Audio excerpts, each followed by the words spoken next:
Assalamualaikum warahmatullahi wabarakatuh. Waalaikumsalam warahmatullahi wabarakatuh. Alhamdulillah wassalatu wassalamu ala sayyidina Rasulillah sayyidina wa maulana Muhammad ibn Abdullah wa ala alihi wa sahbihi wa mawala. La hawla wa la quwwata illa billah, amma ba'du. Saudara-saudara kaum muslimin rahimakumullah, beberapa waktu yang lalu di sebuah kota kecil yang indah bernama New Auckland. Saudara tahu New Auckland? Tuh dari Gunung Kidul masih ngidul lagi. Pernah diadakan satu seminar yang membicarakan bagaimana menyelamatkan masyarakat manusia dari bahaya Perang Dunia Ketiga. Diperkirakan kalau terjadi Perang Dunia Ketiga, manusia tidak akan tersisa. Sebab apa? Pada waktu itu cadangan nuklir yang dimiliki oleh bersama Amerika dan Rusia konon sudah sanggup memusnahkan 6 miliar manusia pada saat jumlah manusia baru 5 miliar. Jadi kelebihan nuklir dunia ini. Kalau terjadi Perang Dunia Ketiga, sulit manusia untuk tersisa. Maka dibahaslah di dalam seminar itu, wah, supaya tidak terjadi Perang Dunia Ketiga, maka perlombaan membuat senjata-senjata canggih, alat-alat pembunuh modern harus segera dibatasi. Dibahas, tidak mungkin kita membatasi perlombaan membuat senjata. Kenapa? Makin maju ilmu dan teknologi, makin canggih senjata yang ditemukan. Atom sudah meningkat menjadi nuklir, nuklir sudah meningkat menjadi neutron, dan kita tahu bom yang bernama neutron ini bom yang cukup membunuh tanpa perlu merusak. Artinya kalau dia diledakkan di kota kita ini, bangunan utuh, jembatan tidak ambruk, rumah-rumah tetap berdiri, tapi semua yang bernama hidup mati. Itu katanya lebih sopan dari bom atom. Sebab kalau si atom ini sudah membunuh, merusak pula. Neutron cukup membunuh saja tanpa perlu merusak. Jadi majunya senjata-senjata teknologi sebagai akibat yang logis dari kemajuan ilmu pengetahuan ini tidak bisa kita batasi. Dan memang sebenarnya yang bahaya bukan senjatanya, tapi manusia yang mengendalikan senjata itu. Mereka kembali kepada prinsip the man behind the gun. Bukan senjatanya yang bahaya, tapi manusia yang mengendalikan senjata itu yang bahaya. Walaupun senjatanya modern, katakanlah model M16 umpamanya, kalau yang mengendalikannya orang beriman, insya Allah aman. Tapi biar megang cuma senapan angin, kalau yang megang orang brutal, ngeri kita deket-deket. Apalagi kalau memang bukan ahlinya menggunakan senjata, bisa ngeker kaki kena jidat.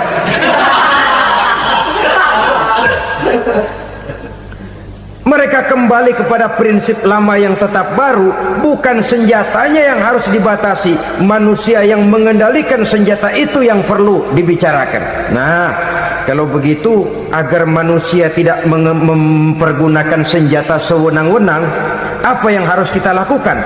Ya, manusianya harus bermoral. Ya, tapi moral yang mana? Di dunia ini banyak ajaran tentang moral. Itu pun mudah saja. Di sini kan kita undang saja ahli dari berbagai agama untuk membicarakan konsep perdamaian menurut agamanya masing-masing. Baik, setuju itu? Setuju. Maka tampillah para ahli agama, mereka kembali kepada prinsip moral daripada konsep yang terkandung di dalam ajaran agama untuk menegakkan perdamaian. Mula-mula naiklah ahli dari agama Hindu. dibacakan konsep perdamaian menurut ajaran agama Hindu, bahwa untuk damai manusia harus meninggalkan nafsu keduniaannya, menempuh samsara dan sebagainya untuk mencapai nirwana, menjauhi kemegahan dan kemewahan dunia. Ini lalu dibahas, rasanya juga tidak mungkin ini. Kemudian dari agama Nasrani, bahwa untuk damai manusia harus menciptakan sifat kasih sayang. Kalau ditampar pipi kiri, berikan pipi yang kanan. Kalau diberikan selendang, berikan baju. Nanti orang kasihan, lalu dia tidak akan nampar lagi. Ketika ini dibahas, ternyata rasanya pun tidak mungkin bisa diterima. Karena apa? Di zaman sekarang orang ditampar pipi kiri, dikasih pipi kanan. Bukan kasihan, gemes. Damai belum tentu, bonyok udah jelas. Lalu ketika dibacakan konsep perdamaian menurut Quran, di mana disampaikan ayat wa jazaa'u sayyi'atin sayyi'atun misluha faman afa wa aslaha fa ajruhu 'ala Allah, balasan terhadap satu kejahatan adalah kejahatan yang seimbang, tetapi barang siapa yang memberi maaf dan mencari jalan damai, itulah yang terbaik dan akan mendapat pahala dari Allah Subhanahu wa ta'ala. Kamu tidak salah ditampar pipi kirimu, tampar lagi pipi kirinya sekeras dia menampar pipi kirimu. Nanti orang tidak mau menampar kita karena dia tahu kalau dia tampar kita, dia akan menderita tamparan sekeras dia menampar kita. Akan terjadilah prinsip saling hormat menghormati, tidak saling ganggu, tidak saling usil, tidak saling jahil. Atas dasar ini perdamaian bisa ditegakkan. Mereka bisa menerima konsep ini, tapi kemudian seminar ditutup tanpa satu keputusan resmi. Kenapa? Terus terang mereka kagum dengan konsep Islam, tapi sentimen lama terhadap nilai-nilai Islam telah menutup mata mereka untuk menerima kebenaran dari ajaran Al-Quranul Karim. Saudara-saudara kaum muslimin rahimakumullah, kembali kita kepada persoalan pokok. Roh adalah dari Allah, dia akan kembali kepada Allah, milik mutlak dari Allah. Tidak pantas kita merampasnya dari orang lain. Tidak wajar kita menghilangkannya tanpa alasan yang dibenarkan oleh agama. Di zaman sekarang, akibat persaingan hidup yang makin tajam, lapangan kerja yang makin sulit, tensi ekonomi yang makin tinggi, atau karena nilai moral yang makin rendah, atau juga karena rapuhnya pegangan orang kepada agama, nyawa rasanya sudah sedemikian murahnya. Berbagai kasus membuat berdiri bulu roma kita. Ada mayit, ada manusia dipotong 6, dicincang macam kambing. Ada yang dipotong 5, ada yang dipotong 13, dikardusin, dibuang ke tempat sampah. Inna lillahi wa inna ilaihi raji'un. Gejala apa ini? Kanibalisme. Manusia sudah demikian sadisnya, manusia sudah sedemikian buasnya, sehingga sesama manusia diperlakukan seperti hewan. Padahal hewan sendiri belum pernah macan makan macan, bagaimanapun buasnya macan. Belum pernah serigala memakan serigala, bagaimanapun brutalnya serigala.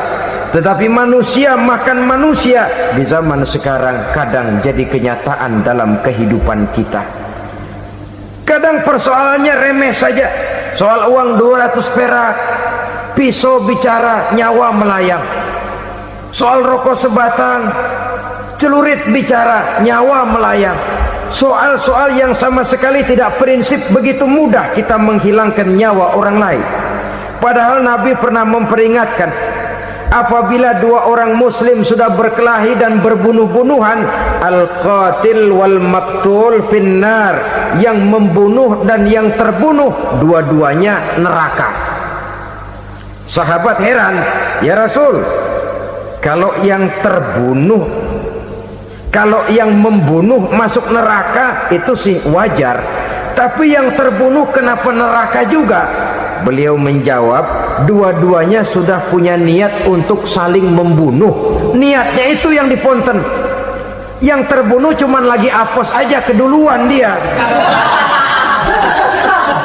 Umpama tidak terbunuh, pasti dia yang akan membunuh. Oleh karenanya al-qatil wal maktul, yang membunuh dan yang dibunuh finnar, dua-duanya masuk ke dalam neraka. Islam menghormati kehidupan, tidak hanya terbatas kepada sesama muslim, orang-orang yang berlainan agama pun yang mau hidup berukun, damai, berdampingan dengan umat Islam, jiwa mereka, darah mereka dilindungi oleh nilai-nilai Islam yang disebut dengan kafir zimmi ini. Mengganggu mereka sama saja dengan mengganggu aku, kata Nabi. Jadi oleh karena itu, sayangilah sesama. Kehidupan adalah anugerah Allah, bukan wewenang kita untuk mencabutnya dari orang lain, bukan wewenang kita untuk merampas dan menghilangkannya dari orang lain. Apa yang tidak enak terjadi pada diri kita, begitu pula lah apabila terjadi pada diri orang lain. Sehingga Nabi mengatakan, la yu'minu ahadukum hatta yuhibba li akhihi ma yuhibbu li nafsihi. Belum dikatakan beriman seseorang kamu apabila dia belum mencintai saudaranya seperti ia mencintai dirinya sendiri. Apa yang enak dirasakan oleh orang lain, enak juga dirasakan oleh dia. Mengukur orang lain dengan diri sendiri. Kalau orang lain tanpa salah saya fitnah, kalau saya tanpa salah difitnah orang, enak apa enggak? Enggak, orang lain juga begitu. Kalau orang lain tanpa salah saya tempeleng kepalanya, enak apa tidak? Tidak. Orang lain juga begitu. Yang tidak enak terjadi pada diri kita, tentu tidak enak juga kalau terjadi pada orang lain.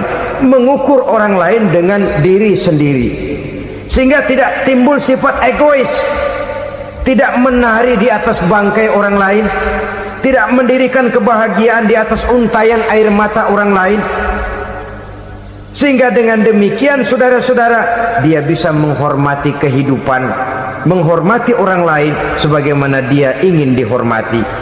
Untuk menghancurkan nilai-nilai iman, dibanjiri kita dengan paham-paham yang merusak dan mendangkalkan akidah, baik ia bernama materialisme, baik ia bernama sekularisme, baik ia bernama banjirnya maksiat dan munkarat, baik ia bernama banjirnya peradaban dan kebudayaan yang menghancurkan moral daripada anak-anak kita.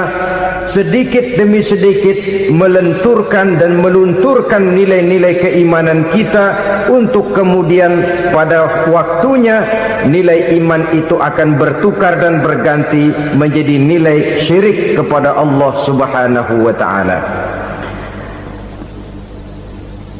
Atau pada sisi lain, menjadikan yang selain Allah sebagai tujuan akhir daripada kehidupan kita. Sedangkan kita sama-sama maklum bahwa di dalam pandangan agama Islam, dosa yang tidak berampun, dosa yang terbesar, termasuk dalam kategori bapak moyangnya dosa, tidak lain adalah syirik, yakni menyekutukan Allah Subhanahu wa ta'ala. Pola penghancuran iman ini memang berstrategi. Ditawarkan kita kepada paham materialisme, paham kebendaan, di mana otak menempati urutan sebagai ranking pertama, Tuhan jatuh pada urutan kedua.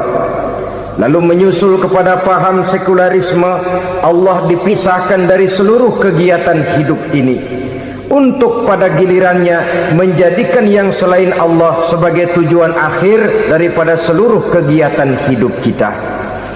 Oleh karenanya, kewajiban menjaga nilai-nilai iman ini merupakan kewajiban yang mulia tetapi berat, tidak hanya untuk kita, tetapi juga bagaimana mewariskannya kepada anak-anak kita, generasi yang akan datang.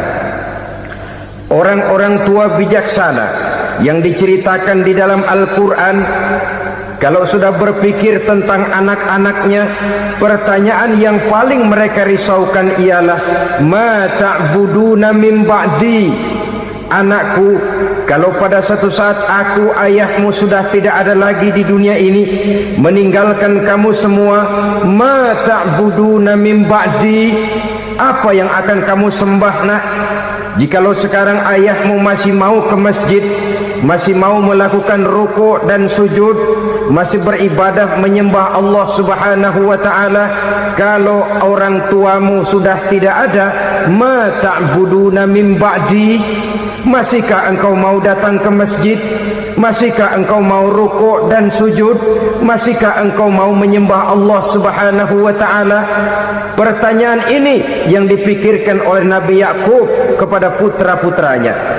Pertanyaan ini yang diteruskan oleh Nabi Ibrahim kepada anak-anaknya.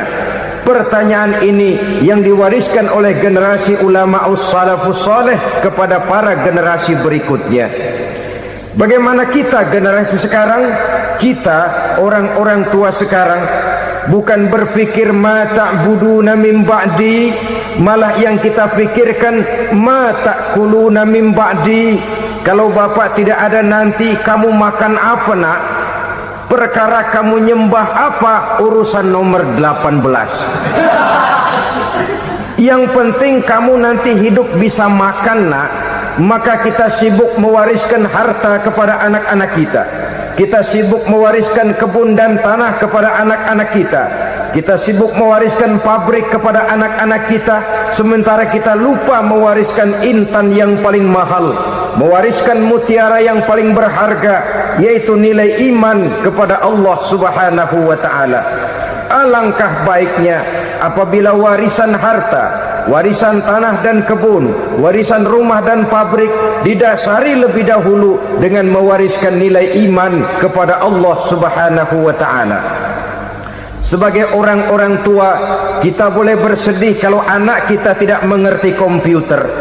Kita boleh bersedih kalau anak kita tidak mengerti matematika. Kita boleh bersedih kalau anak kita tidak mengerti bahasa Inggris. Tapi sewajarnya lebih bersedihlah kita orang tua jikalau mempunyai anak yang tidak kenal Allah sebagai Tuhannya, yang kemudian tidak mau rukuk dan sujud kepada Allah Tuhannya. Itulah kemalangan yang paling malang bila kita meninggalkan generasi yang tidak bertauhid kepada Allah Subhanahu wa taala. Betapapun anak kita tidak ngerti komputer, saudara, paling-paling kerugiannya cuma kerugian dunia. Masuk dia ke alam barzakh, munkar nakir tidak akan sempat tanya kau belajar komputer apa tidak. Kumpul dia di padang mahsyar, malaikat juga tidak akan tanya matematikamu nilainya berapa. Yang ditanya kau kenal Allah, kau rukuk dan sujud kepadanya, kau pernah datang ke masjid. Oleh karena itu sekali lagi, menjaga nilai iman tidak hanya untuk kita, tetapi juga mewariskannya kepada anak-anak kita generasi yang akan datang. Sungguh kemalangan yang paling besar apabila kita meninggalkan anak-anak kita. Mereka kita tinggalkan lemah ekonominya, itu tidak baik.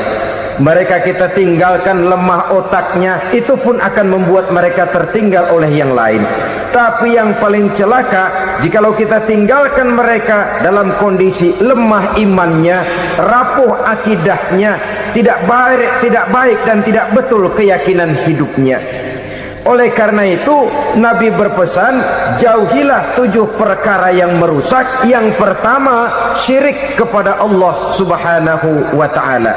Menyekutukan Allah baik dalam ucapan, dalam keyakinan ataupun dalam perbuatan. Ini perkara pertama yang termasuk 7 perusak besar di dalam kehidupan.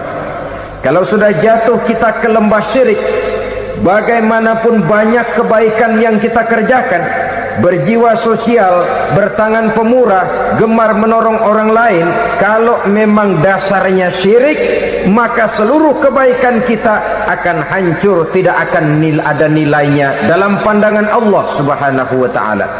Dalam pandangan manusia mungkin kita dicatat sebagai orang sosial, gemar menolong orang lain, tidak berpangku tangan melihat orang yang mendapat kesulitan. Tapi oleh karena dasarnya syirik, dasarnya tidak mentauhidkan Allah, maka seluruh nilai kebaikan yang kita kerjakan tidak akan ada nilainya dalam pandangan Allah Subhanahu wa taala.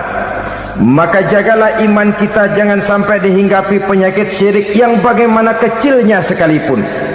Sekali lagi, baik syirik dalam bentuk ucapan, syirik dalam bentuk keyakinan, sampai kepada syirik dalam bentuk perbuatan, kita berhindar kepada sifat-sifat yang sedemikian itu. Karena apa? Dalam satu ayat Quran Allah Subhanahu wa taala menjelaskan, innallaha la yaghfiru ayyushraka bih wa yaghfiru ma duna dzalika liman yasha. Allah tidak akan memberi ampun kepada orang-orang yang menyekutukannya, tapi Allah masih mau memberikan ampun kepada dosa-dosa yang selain itu bagi orang-orang yang dikehendakinya. Dosa selain syirik, apabila kita bertaubat, Allah masih mau mengampuni.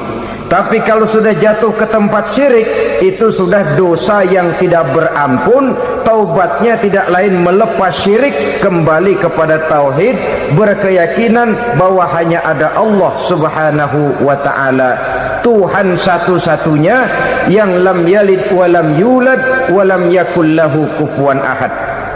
Tidak beranak, tidak pula diperanakkan, dan tidak satupun yang dapat menyerupai Tuhan Allah Subhanahu wa ta'ala.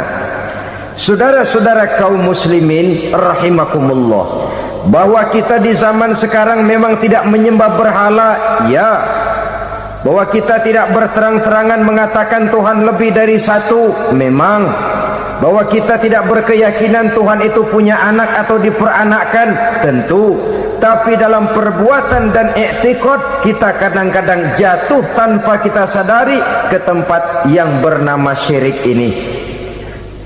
Oleh karenanya, di zaman di mana teknologi makin canggih, di mana kemajuan pembangunan makin menjangkau berbagai aspek kehidupan, diperlukan keseimbangan antara kemajuan fisik material dengan kemajuan mental spiritual. Apabila tidak ada keseimbangan, yang terwujud tentulah kepincangan, yang diawali dengan pincangnya cara kita berpikir, sehingga pada akhirnya akan mengarah kepada pincangnya cara kita berbuat dan bertindak di dalam kehidupan kita. Oleh karena itu Nabi berpesan, jauhilah sifat syirik, karena syirik merupakan dosa yang teramat besar. Ini sifat merusak yang pertama. Yang kedua, kata Nabi, wasihra, jauhilah sihir. Sihir ini juga termasuk perkara yang merusak kehidupan. Kita semua sama-sama maklum bahwa sihir sebenarnya bukan persoalan baru. Sejak sebelum datang Islam, sihir itu sudah ada. Di zaman Yunani kuno, sihir ada. Di zaman Mesir kuno, di zaman Cina kuno, dan yang lain-lain yang serba kuno, sihir itu sudah ada. Bahkan para nabi pun, para rasul yang diutus oleh Allah Subhanahu wa ta'ala, senantiasa berhadapan dengan ahli-ahli sihir untuk menguji kebenaran dari misi yang mereka bawa. Sihir adalah perbuatan di luar kebiasaan yang bisa dikerjakan oleh ahlinya dengan bantuan jin atau setan. Hukum mempelajari sihir adalah haram, mengamalkannya lebih haram lagi. Sebab itu saudara-saudara, sihir merupakan perbuatan merusak yang harus kita jauhi. Ciri-ciri daripada perbuatan sihir, pertama, ia mengandung tipuan, bayangan khayal. Di zaman Nabi Musa misalnya, orang melihat tambang-tambang itu seperti ular. Nabi Musa melayangkan tongkatnya menjadi ular-ular besar yang memakan ular-ular kecil ciptaan tukang-tukang sihir Fir'aun tadi. Lalu sihir bisa terjadi dengan bantuan jin kafir atau setan. Kemudian ciri yang ketiga, sifatnya halus dan tersembunyi. Taruh kata ada seorang ahli sihir yang mempergunakan ayat-ayat Quran sebagai jompa-jampe, sebagai baca-bacaan, itu cuma sekedar kedok. Tujuannya tidak lain menjadikan agama sebagai ketok untuk membenarkan cara yang dimurkai oleh Allah Subhanahu wa ta'ala.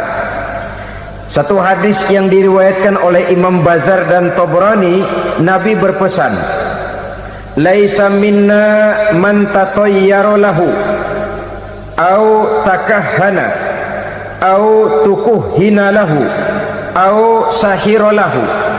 Tidak termasuk ke dalam golonganku, kata Nabi, tidak termasuk umatku. Siapa mereka? Man tatayyara lahu, orang yang bertatoyur. Apa tatoyur itu? Dari kalimat toyaro, artinya terbang. Toir biasa diartikan dengan burung. Tatoyaro percaya kepada suara-suara burung. Man tatayyara lahu, mempercayai, meyakini dengan benar-benar kepada suara beburungan. Kan suka ada itu, nah bunyi burung tuh, maling liwat. Maling liwat, burung bunyi, maling liwat. Itu termasuk tatayyara lahu, percaya kepada suara burung. Kan aneh kalau suara orang nggak dipercaya, suara burung malah dipercaya. Ada ustadz ceramah, kiai ngaji, nggak mau didengerin, burung dengerin bener. Nah, suaranya dari sebelah mana? Belah kulon. Nah, itu tandanya ano. Habis dihitung-hitung. Itu termasuk tatayyara lahu. Au takahana, atau bertenung, au tukuhina, atau minta ditenungkan, au sahirolahu, atau melakukan perbuatan sihir, atau minta disihirkan. Laisa minna, tidak termasuk ke dalam golonganku, kata Nabi. Sehingga dengan demikian, saudara-saudara, menghadapi sihir dengan sihir sekalipun termasuk perbuatan yang tidak diajarkan oleh agama. Kita kan mempelajari sihir untuk jaga diri, tidak apa-apa. Yang dilarang mengamalkannya, dilarang juga mempelajarinya. Sebab orang kalau sudah mengetahui, biasanya lalu terangsang untuk mencoba. Kalau percobaannya berhasil, biasanya terangsang untuk coba lagi dan coba lagi. Pada akhirnya ketagihan, lalu beralih menjadi profesi, apalagi itu nanti bisa mendatangkan hasil uang. Saudara-saudara kaum muslimin rahimakumullah, kita manusia makhluk nyata, kita hidup di alam nyata, terikat oleh sunnatullah, causality. Oleh karenanya, bagi kita keyakinan yang penuh, keikhlasan di dalam bertuhankan Allah, penyerahan diri sepenuhnya hanya kepadanya, itu sudah merupakan obat penangkal yang sangat ampuh agar kita tidak terkena penyakit-penyakit yang dibuat oleh setan dan para pembantunya. Sehingga beberapa ayat Quran mengajarkan, misalnya a'udzu bikalimatillahi tammati min syarri ma khalaq, atau bismillazi la yadurru ma'asmihi syai'un fil ardi wala fis sama, dengan menyebut nama Allah yang tidak bisa mendatangkan bahaya sedikit pun, dari baik yang datang dari langit maupun yang datang dari bumi. Jiwa yang kosong dari keyakinan yang penuh kepada Allah, jiwa yang penuh was-was dan ragu-ragu, itu yang mudah terserang oleh penyakit-penyakit yang dikerjakan oleh para tukang-tukang sihir, yaitu oleh setan dan seluruh para pembantunya. Kemudian hadis kedua yang diriwayatkan oleh Imam Ibnu Hibban, Nabi bersabda, la yadkhulul jannata mudminu khamrin wala mu'minu bisihrin wala qati'u rahmin. Tidak masuk surga. Ini Nabi yang bilang, tidak masuk surga. Siapa itu? Pertama, mudminu khamrin, orang yang berkekalan dalam mabuk. Selalu mudminun itu sudah menjadi perbuatan rutinnya, tidak kapok-kapoknya, teler seumur hidup. Mudminu khamrin, tidak masuk surga orang yang selalu bermabuk-mabukan. Yang kedua, wala mu'minu bisihrin, orang mukmin tapi main sihir. Ini juga oleh Nabi diperingatkan, tidak akan masuk surga orang mukmin tapi suka main sihir. Wala qati'ur rahmin, dan tidak juga orang yang memutuskan silaturahmi. 3 macam manusia yang diperingatkan Nabi tidak akan masuk surga: orang yang selalu mabuk, orang mukmin yang main sihir, dan orang yang memutuskan silaturahmi. Saudara-saudara kaum muslimin rahimakumullah. Lalu orang berkata, kenapa dilarang kita bersihir padahal Rasul sendiri kan punya mukjizat? Nah, kita memang harus membedakan antara mukjizat dengan sihir. Dalam kehidupan agama kita kenal ada yang namanya mukjizat, ada yang namanya karomah atau keramat biasa diucapkan, ada yang namanya maunah, ada yang namanya irhas, ada juga yang namanya sihir. Kesemuanya ini berbeda, saudara-saudara. Yang dinamakan mukjizat itu khusus untuk para rasul saja. Satu kejadian luar biasa yang terjadi dilakukan oleh Rasul atas izin dari Allah Subhanahu wa ta'ala. Perbedaannya dengan sihir jelas. Sihir dari setan, mukjizat dari Allah. Sihir bisa dipelajari, mukjizat tidak. Sihir umumnya untuk maksud-maksud yang tidak baik, sedangkan mukjizat untuk memperkuat kebenaran yang disampaikan oleh para rasul dan ditentang oleh umatnya. Bahkan kafir Quraisy dahulu menganggap orang-orang ahli sihir itu berada dalam satu posisi yang hina, sehingga mereka mengatakan Nabi Muhammad dan menuduh Nabi Muhammad sebagai tukang sihir. Tuduhan sebagai tukang sihir adalah tuduhan yang sangat aib dan hina. Di tengah masyarakat kufar jahiliyah, kedudukan tukang sihir dipandang sebagai kedudukan yang hina, sehingga mereka mengejek Nabi dengan sebutan tukang sihir. Jadi mukjizat hanya untuk Rasul saja. Kemudian karomah. Karomah ini asal kata dari karoma, kehormatan, kemuliaan yang diberikan Allah kepada hamba-hambanya yang rajin mendekatkan diri kepadanya. Oleh karena ketekunannya melaksanakan ibadah, Allah memberikan keistimewaan kepada orang itu, yang dengan keistimewaannya dia bisa mengerjakan yang tidak bisa dikerjakan oleh orang lain. Karomah hanya bisa dicapai dengan prestasi ibadah. Kalau sihir, mau ibadah apa enggak, asal dia belajar, bersatu dan berteman dengan setan, memenuhi persyaratan-persyaratan setan, biasanya lalu bisa. Sedangkan karomah tidak mungkin terwujud tanpa orang mendekatkan diri sedekat-dekatnya kepada Allah Subhanahu wa ta'ala. Maka kita lihat biasanya orang-orang yang punya ilmu sihir, mukanya rata-rata nggak enak dilihat. Kumuh, jauh dari air wudhu, jauh dari sujud kepada Allah, malah berteman dengan setan, menjadi pelayan-pelayannya setan. Saudara-saudara, adapun maunah, keistimewaan yang diberikan Allah kepada hamba-hambanya yang belum sampai kepada tingkat wali, tapi orang itu lebih banyak kebaikannya daripada kesalahannya. Umpamanya, saudara jalan bertiga di pinggir jalan, saudara ada pada posisi di tengah, lalu bertiga ini ketabrak mobil. Menurut perhitungan saudara mati lebih dahulu. Tapi terjadi hal yang aneh, dua teman saudara mati, saudara malah cuma luka dan lecet sedikit saja. Apa itu?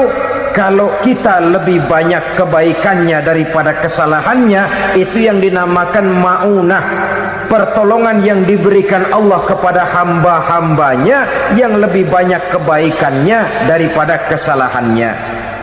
Sedangkan yang dinamakan irhas, kejadian luar biasa pada diri seseorang pada waktu dia masih kecil, yang menunjukkan tanda-tanda keistimewaannya. Itu umumnya pada para nabi pada usia kecilnya sudah ada irhas, tanda-tanda istimewa.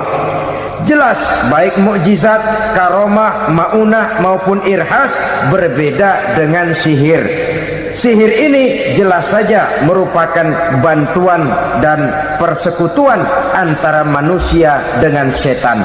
Padahal setan, kata Allah dalam Al-Quran, innahu lakum aduwwum mubin, sesungguhnya setan bagi kamu adalah musuh yang sangat jelas.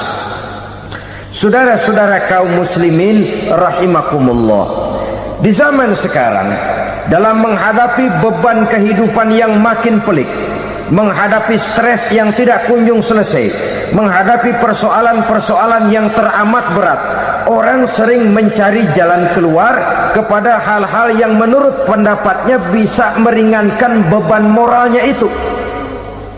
Pergilah dia mencari sesuatu yang dapat meringankan bebannya. Dan tidak jarang yang jatuh ke pangkuan tukang-tukang tenung, ke pangkuan tukang-tukang sihir, yang mereka itu oleh Quran dijelaskan kadzabal munajjimun walau sodaku. Tukang-tukang tenung, tukang-tukang sihir, mereka itu bohong walaupun benar. Maksudnya bohong walaupun benar, artinya kalau yang mereka kerjakan benar, itu sih kebenaran. Benar dengan kebenaran itu lain. Kebenaran, kebetulan bisa, tapi tidak untuk selalu. Apalagi kalau itu sudah membahayakan kehidupan orang lain. Jadi oleh karena itu Nabi berpesan, jauhilah daripada sihir. Kalau sudah jauhilah dari sihir, artinya ya jauhilah daripada mempelajarinya, jauhilah daripada bergaul dengan orang-orang yang ahli di bidang itu, karena dari pergaulan segalanya bisa menular. Baiklah saudara, ini yang kedua. Yang ketiga pesan Nabi, wa qatlan nafsil lati harramallahu illa bil haq, membunuh orang lain dengan cara yang tidak benar, membunuh orang yang diharamkan oleh Allah Subhanahu wa taala untuk melakukannya kecuali dengan alasan yang benar. Kita tahu Islam adalah agama damai sesuai dengan namanya.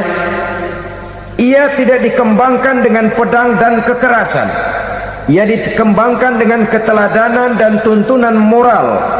Oleh karena Islam bukan agama kekerasan, Islam pun tidak mementingkan dan mengajarkan kekerasan kecuali dengan alasan yang benar dan bisa dipertanggungjawabkan.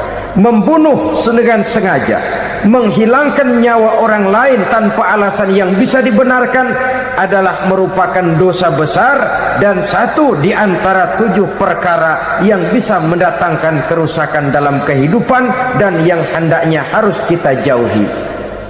Saudara-saudara kaum muslimin rahimakumullah, beberapa waktu yang lalu di sebuah kota kecil yang indah bernama New Auckland. Saudara tahu New Auckland? Tuh dari Gunung Kidul masih ngidul lagi. Pernah diadakan satu seminar yang membicarakan bagaimana menyelamatkan masyarakat manusia dari bahaya Perang Dunia Ketiga. Diperkirakan kalau terjadi Perang Dunia Ketiga, manusia tidak akan tersisa. Sebab apa?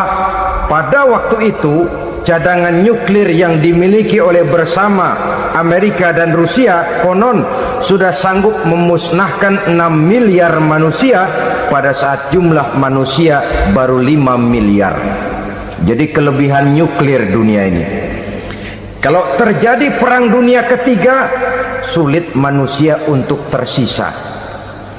Maka dibahaslah di dalam seminar itu, wah, supaya tidak terjadi perang dunia ketiga, maka perlombaan membuat senjata-senjata canggih, alat-alat pembunuh modern harus segera dibatasi.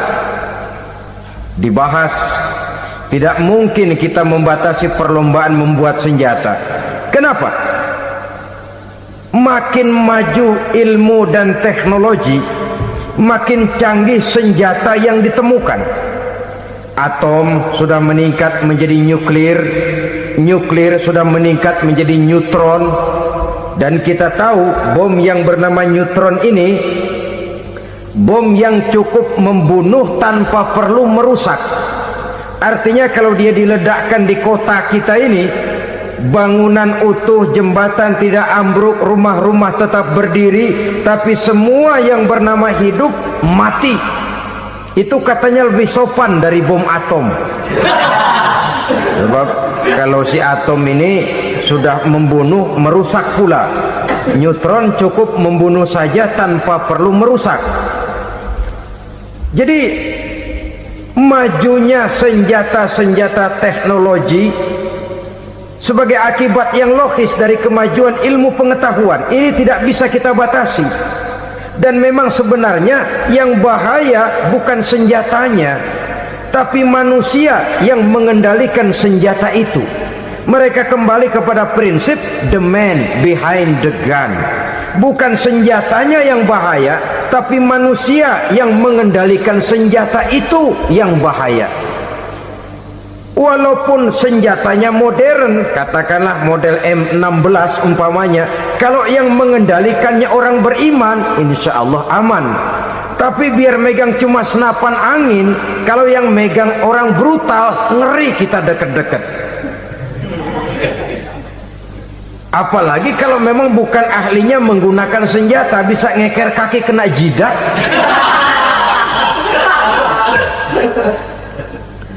Mereka kembali kepada prinsip lama yang tetap baru, bukan senjatanya yang harus dibatasi, manusia yang mengendalikan senjata itu yang perlu dibicarakan. Nah, kalau begitu, agar manusia tidak mempergunakan senjata sewenang-wenang, apa yang harus kita lakukan? Ya, manusianya harus bermoral. Ya, tapi moral yang mana? Di dunia ini banyak ajaran tentang moral. Itu pun mudah saja. Di sini kan kita undang saja ahli dari berbagai agama untuk membicarakan konsep perdamaian menurut agamanya masing-masing. Baik, setuju itu? Setuju. Maka tampillah para ahli agama, mereka kembali kepada prinsip moral daripada konsep yang terkandung di dalam ajaran agama untuk menegakkan perdamaian. Mula-mula naiklah ahli dari agama Hindu, dibacakan konsep perdamaian menurut ajaran agama Hindu, bahwa untuk damai manusia harus meninggalkan nafsu keduniaannya, menempuh samsara dan sebagainya untuk mencapai nirwana, menjauhi kemegahan dan kemewahan dunia. Ini lalu dibahas, rasanya juga tidak mungkin ini. Kemudian dari agama Nasrani, bahwa untuk damai manusia harus menciptakan sifat kasih sayang. Kalau ditampar pipi kiri, berikan pipi yang kanan. Kalau diberikan selendang, berikan baju. Nanti orang kasihan, lalu dia tidak akan nampar lagi.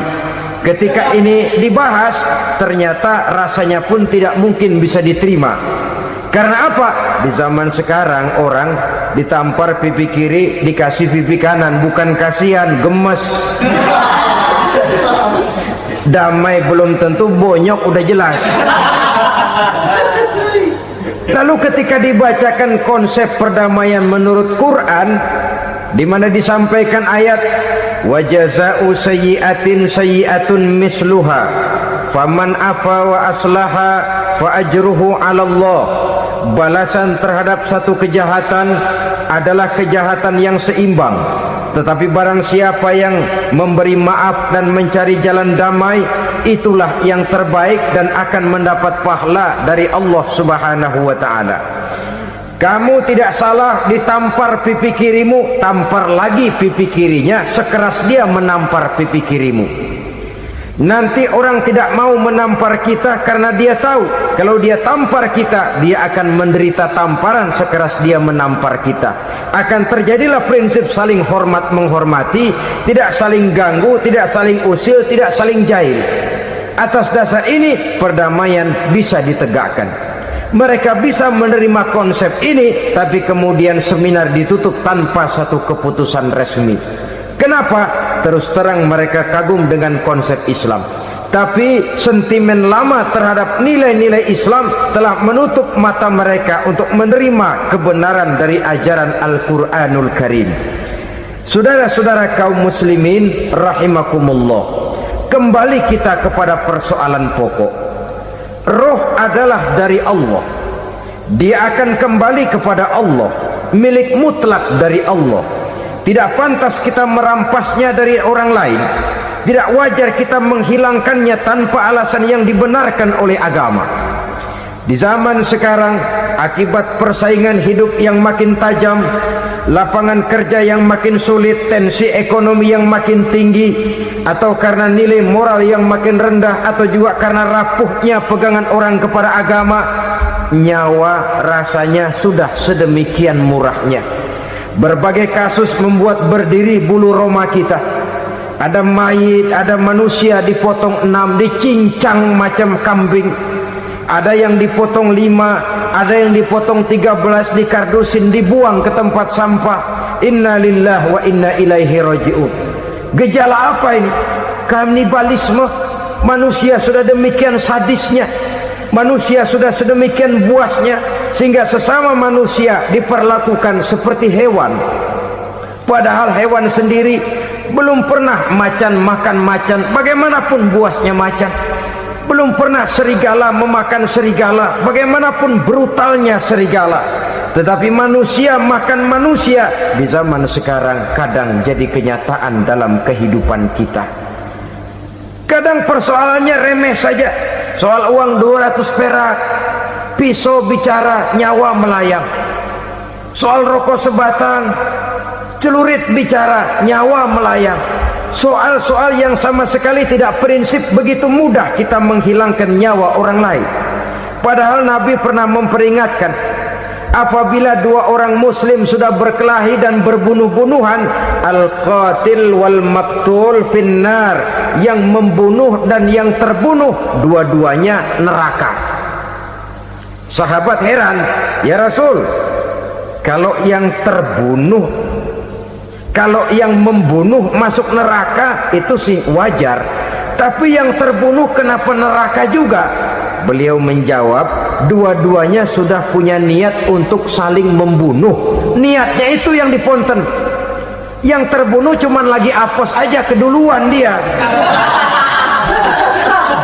Umpama tidak terbunuh, pasti dia yang akan membunuh.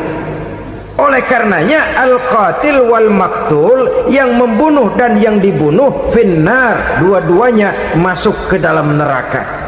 Islam menghormati kehidupan, tidak hanya terbatas kepada sesama muslim, orang-orang yang berlainan agama pun yang mau hidup berukun, damai, berdampingan dengan umat Islam, jiwa mereka, darah mereka dilindungi oleh nilai-nilai Islam yang disebut dengan kafir zimmi ini.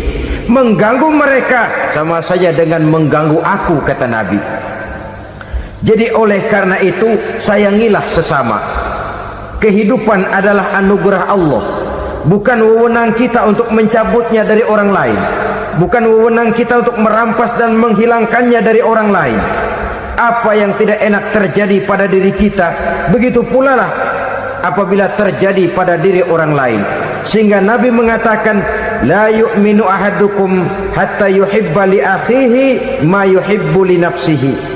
Belum dikatakan beriman seseorang kamu apabila dia belum mencintai saudaranya seperti ia mencintai dirinya sendiri. Apa yang enak dirasakan oleh orang lain, enak juga dirasakan oleh dia. Mengukur orang lain dengan diri sendiri. Kalau orang lain tanpa salah saya fitnah, kalau saya tanpa salah difitnah orang, enak apa enggak? Enggak, orang lain juga begitu. Kalau orang lain tanpa salah saya tempeleng kepalanya, enak apa tidak? Tidak. Orang lain juga begitu. Yang tidak enak terjadi pada diri kita, tentu tidak enak juga kalau terjadi pada orang lain. Mengukur orang lain dengan diri sendiri, sehingga tidak timbul sifat egois, tidak menari di atas bangkai orang lain, tidak mendirikan kebahagiaan di atas untayan air mata orang lain. Sehingga dengan demikian saudara-saudara, dia bisa menghormati kehidupan, menghormati orang lain sebagaimana dia ingin dihormati. Inilah perbuatan ketiga yang merusak, membunuh orang lain dengan yang diharamkan Allah tanpa alasan yang benar. Yang ketiga. Kemudian yang keempat, perbuatan merusak wa aklar riba, makan riba. Hidup adalah tolong menolong. Bahasa kerennya take and give katanya. Saling memberi dan saling menerima. Nabi mengajarkan man kuraba kurbatan min kurabid dunya karaballahu lahu kurbatan min kurabi yaumal qiyamah. Wallahu fi aunil abdi madamal abdu fi auni akhihi. Siapa yang meringankan beban dari beban-beban yang dirita seseorang di dalam kehidupan dunia, Allah akan meringankan bebannya daripada beban-beban yang harus dipikulnya di hari kiamat nanti. Wallahu fi aunil abdi madamal abdu fi auni akhihi. Allah senantiasa akan menolong seorang hamba selama hamba itu masih mau menolong saudaranya. Allah selalu akan menolong seorang hamba selama hamba itu masih mau menolong saudaranya. Apabila kita sudah berpangku tangan terhadap kesulitan orang lain, biasanya pun pada saat kita mendapat kesulitan, kita akan sulit juga memperoleh pertolongan. Nah, riba alias renten, kedoknya adalah menolong orang, tapi sama juga bulu buntutnya dilepas, palanya dicekek. Menolong orang pada akhirnya menjadi beban bagi seseorang, dan memang mencari orang-orang yang berada dalam posisi kesulitan. Biasanya di daerah-daerah di mana musim paceklik jadi lapangan kerja sulit, sedangkan urusan perut tidak bisa ditunda, akhirnya orang terjebak ke dalam rentenir, ke dalam riba, ke dalam renten. Bunga berbunga, sehingga satu saat jumlah bunganya bisa lebih besar dari jumlah pinjaman pokoknya. Kemudian kalau juga ternyata tidak bisa dibayar, rumah jadi taruhan. Memang rumah satu-satunya, begitu rumah ditarik mulain camping. Bukankah pada akhirnya akan mewariskan kesengsaraan? Oleh karena itu, kepada kita berusahalah jangan berhubungan dengan rentenir, jangan makan renten dan riba. Kepada mereka yang melaksanakan riba, walaupun mendatangkan keuntungan materi, tapi percayalah harta yang didapat dengan jalan riba tidak akan membawa keberkahan. Manakala tidak membawa keberkahan, dia tidak akan mendatangkan ketenangan di dalam kehidupan kita. Oleh karenanya, memakan harta riba termasuk perbuatan yang merusak sendi-sendi kehidupan sosial, merusak kehidupan orang lain, merusak kehidupan masyarakat, tetangga, pergaulan dan sebagainya. Yang kelima, wa akla malil yatim, memakan harta anak yatim dengan cara yang zalim. Nih, memang lezat. Anak yatim itu nggak tahu urusan apa-apa. Kita diamanahkan untuk mengurusinya. Kadang-kadang dibentuklah panitia penyantunan yatim piatu. Yatimnya mah tetap kelaparan, panitianya yang pada gendut.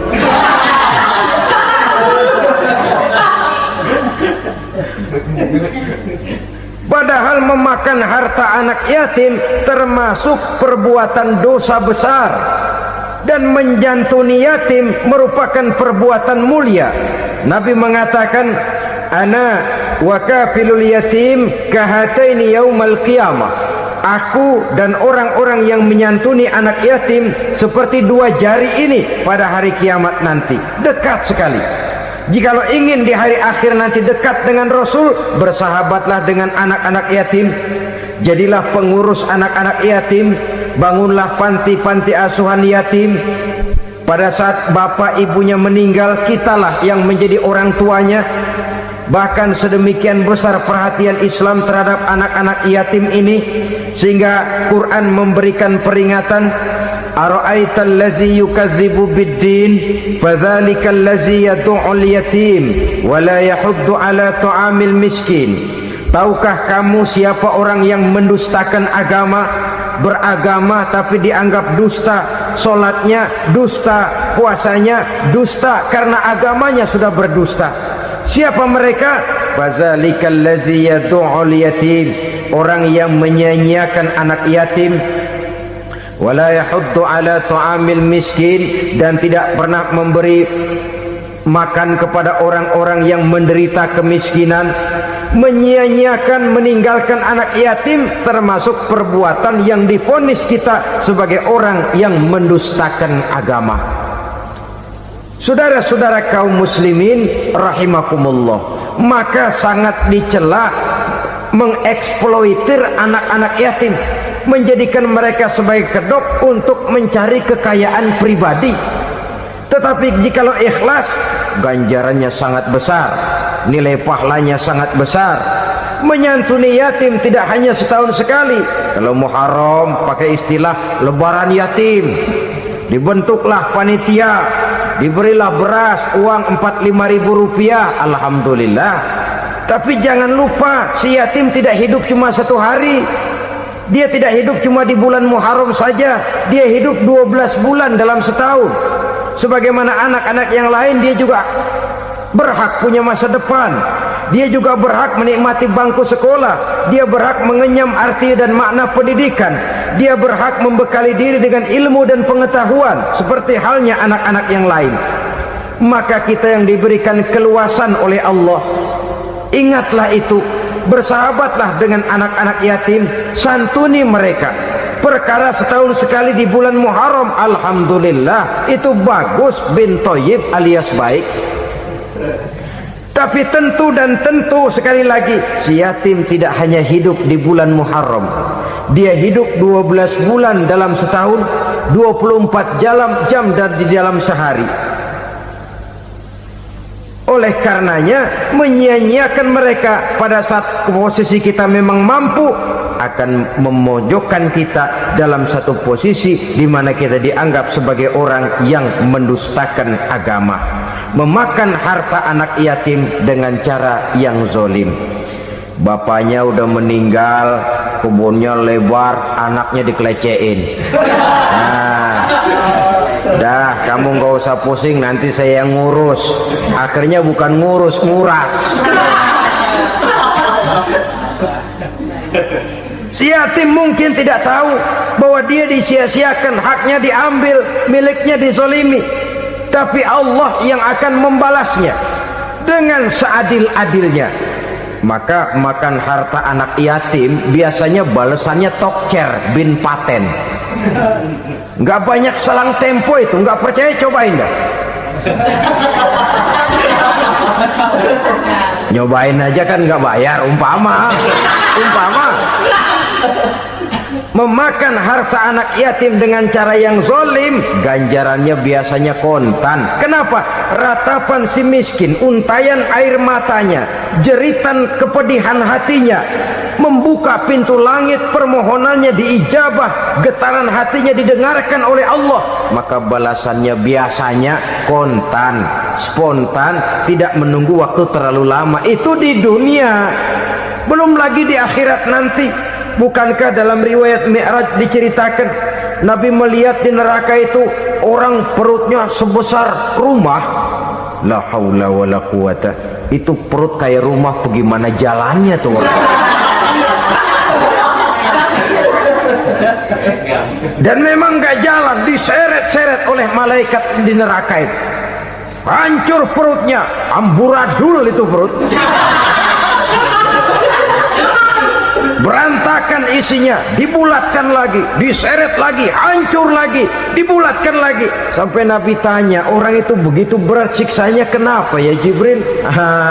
Itu Muhammad, waktu di dunia dulu rakus banget makan harta anak yatim. Begitu vonisnya, begitu menyedihkan nasibnya di akhirat. Tapi di dunia pun ketidakberkahan itu sudah membayangi kehidupannya.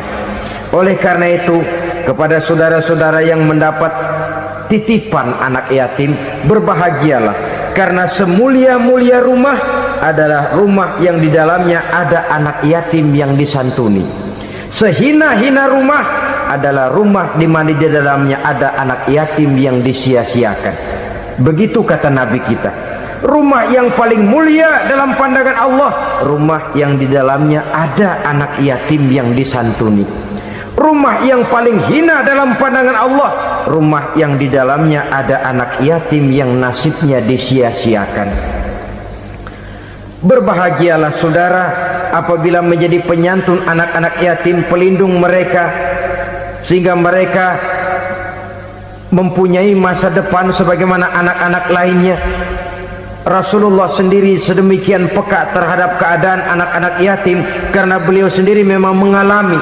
Umur 6 bulan dalam kandungan ibu, beliau sudah ditinggalkan oleh ayahnya. Pada saat berusia 6 tahun ibu sudah meninggal. Yatim piatu dalam usia di mana beliau sedang perlu belas kasih seorang ibu dan pengertian seorang bapa. Kepekaan itu lalu timbul, bahkan kemudian sampai kepada beliau berkata, aku dan orang yang menyantuni anak yatim seperti jari tengah dan jari telunjuk di hari akhirat nanti. Sedemikian dekatnya. Baiklah ya, jadi yang kelima, memakan harta anak yatim. Jauhi, karena ini perbuatan yang merusak. Yang keenam, watawalli yaumaz zahfi, melarikan diri pada hari pertempuran. Apa ini?